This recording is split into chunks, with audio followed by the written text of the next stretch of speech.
All right, so death, you know, what happens to us, to our bodies?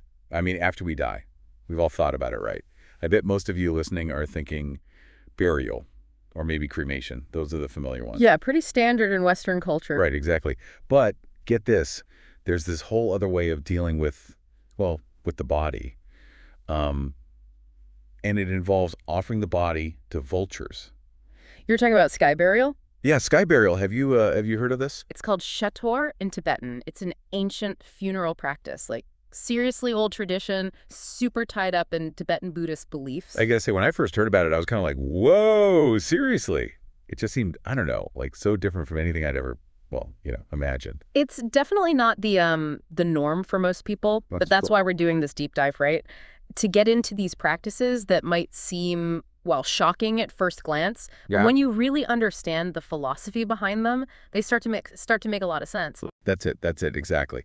And with sky burial, we're talking about a whole different perspective. Right. On death, on the soul, on, like, the whole cycle of life, right? Yeah, for sure. See, Tibetan Buddhists, they don't see the body the way like many other cultures do. It's not this thing to be preserved at all costs. It's more like like a temporary shell, a vessel. The vehicle for the soul. Exactly. The soul moves on. And the body, just an empty shell once the soul's gone. So they don't cling to it, right? Right. There's no embalming, no fancy caskets.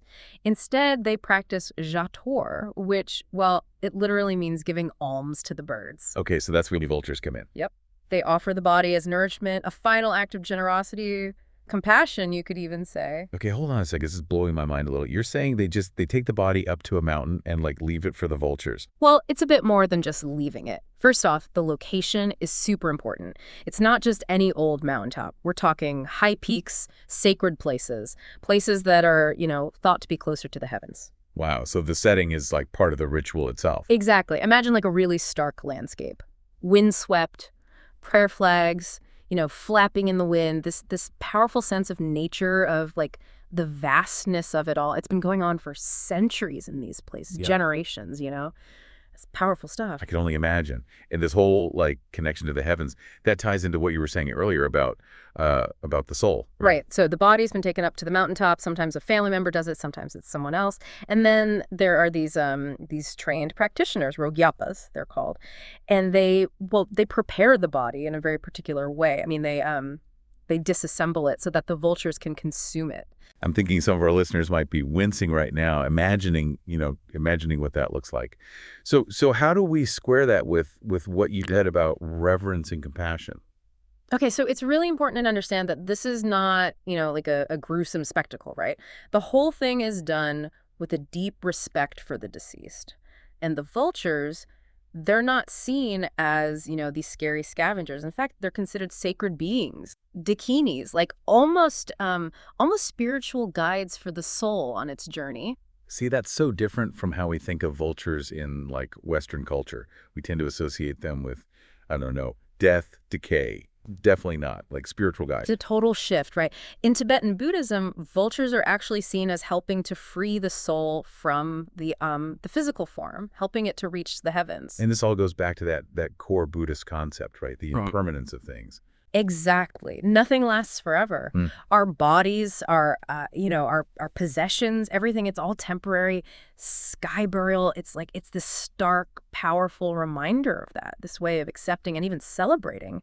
Yeah, celebrating the natural cycle of life and death and rebirth. It's pretty amazing when you think about it.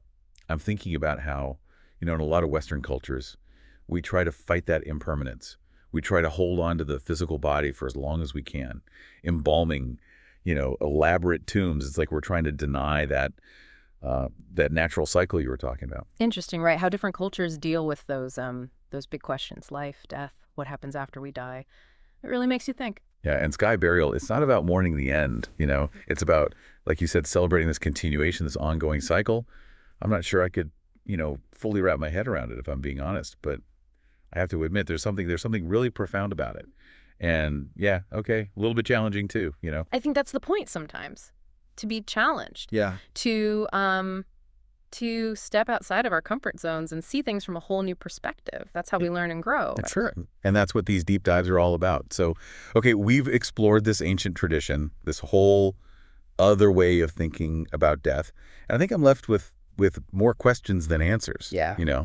Like, what do our own rituals, our own traditions around death say about us, about our beliefs, about what comes after, and how do those beliefs, how do they influence the way we live our lives?